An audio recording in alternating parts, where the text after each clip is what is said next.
Hey guys, this is the installment video of Aaron and I from Cool Guys Nation doing a build off, and I'm going to show you how I built my Hell Palace.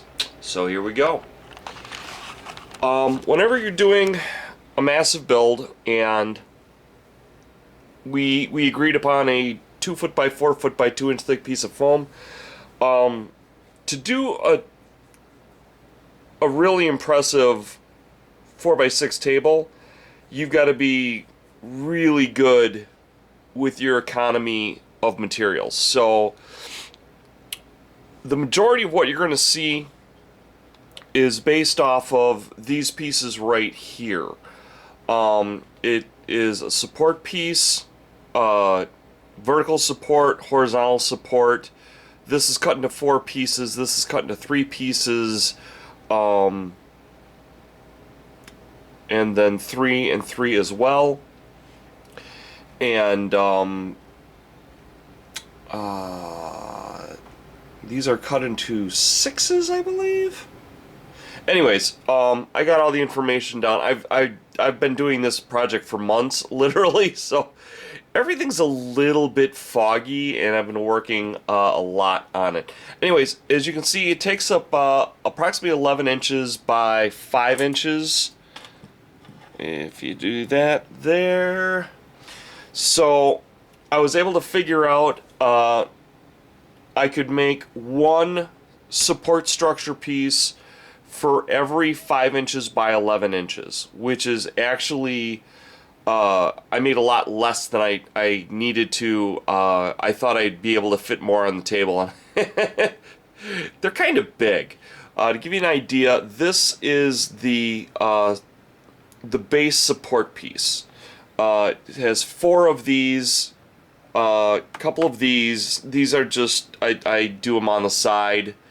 And then these vertical pieces hook up to here. And this section right here holds a cage. You'll see that shortly. And that's basically most of the build structure right there. I wanted it to look, I'll do a little bit of a self-talk here. I wanted it to look elegant. And one of the problems with elegant is whenever you make something elegant, it usually, basically by design, it is rather frail, flimsy, what have you. So that's one of the things that I'm going to address after this build is reinforcing certain things, things along those lines. But what I was trying to do is a succubus palace for my hell terrain. Had a friend named Pam who I was making for, and we'll just say she's got the best view in the house. So, because I'm making it for her, I wanted it to look elegant, I wanted it to look beautiful, and still fit within the hell motif, so that's what kind of gave me the idea of like a succubus palace. Let's just show it to you. One other quick thing. We were going to work with MDF, and we were going to work with, I ended up working with cardboard. Reason being, cardboard is very strong and very light. And those were 2 aspects that I needed really to complete the build the way I wanted it to look. Originally, it wasn't going to have a lot of towers and whatnot, and I got inspired looking throughout the internet, and I was like, you know me, go big or go home. So, of course, I had to go big, and you're gonna see how big. So, I'm gonna stop talking and just show you, and I'll talk about it as you're seeing it. This is what's left over, as you can see, and Yeah. So here we go. We'll turn to the side here, and ta-da. See if I can get all of it in for you guys. Pretty hard. But this is the table, and I think this took somewhere between 50 and 60 hours to make when it's all said and done. Let's go through the parts of it. The very basic piece, you see this piece in the middle right here with the 3 cages on top. That's the most basic element that I was working from. All of these work with the same structure. This is one different arm or support, and I was going to actually do a whole bunch more of those, and it's like, where am I going to fit it? So, yeah, this table probably would have ended up being double the size if I would have completely followed through on it. So, yeah. And then we have another major structure here. This structure, I was going to actually go with one. This was supposed to be 2 structures that were medium structures, and yeah, I'm not going to be fitting 2 of these structures plus a larger structure on this table anytime soon. So, let's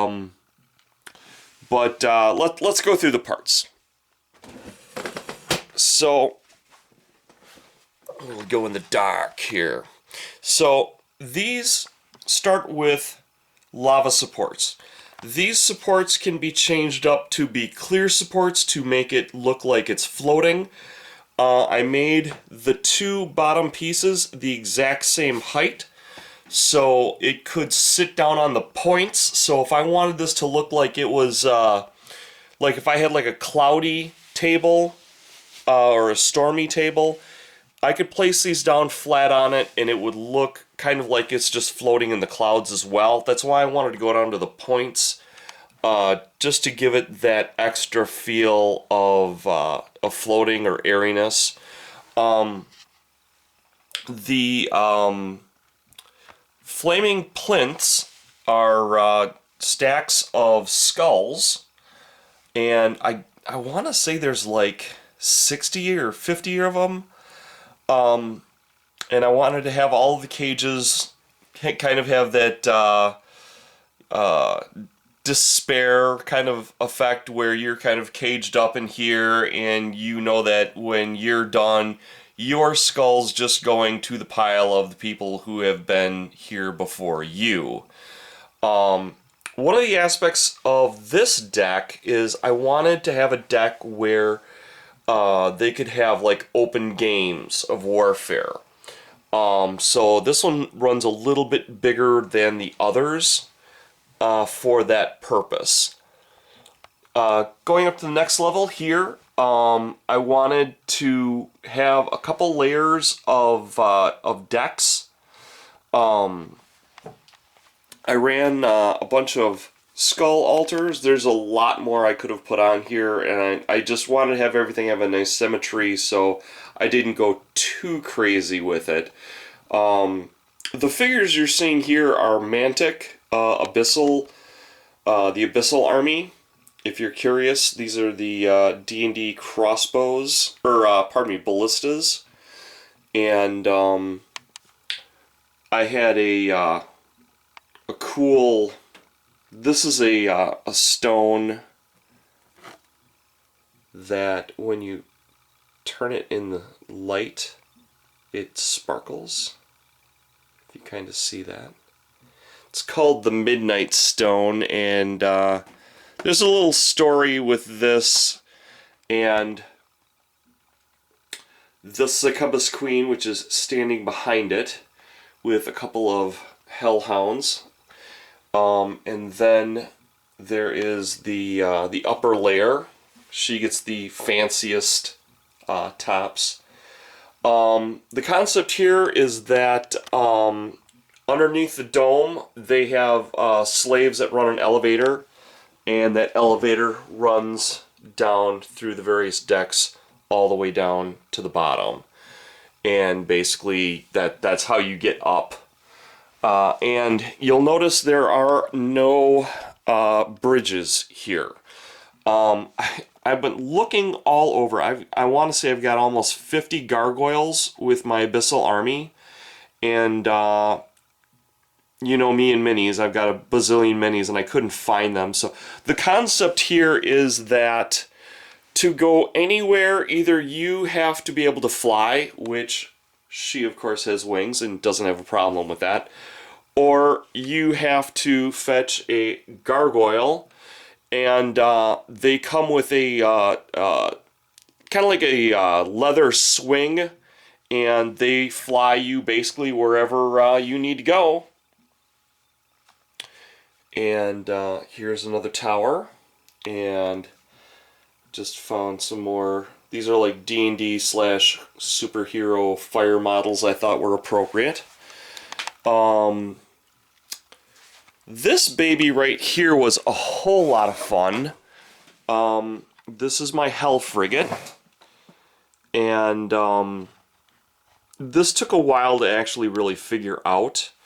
I wanted it to look more majestic than my other Hell airships. So my other Hell airships were a jet black, and everything's got a one layer of storm gray dry brushing. They just didn't quite look right, so I didn't put them on the table. But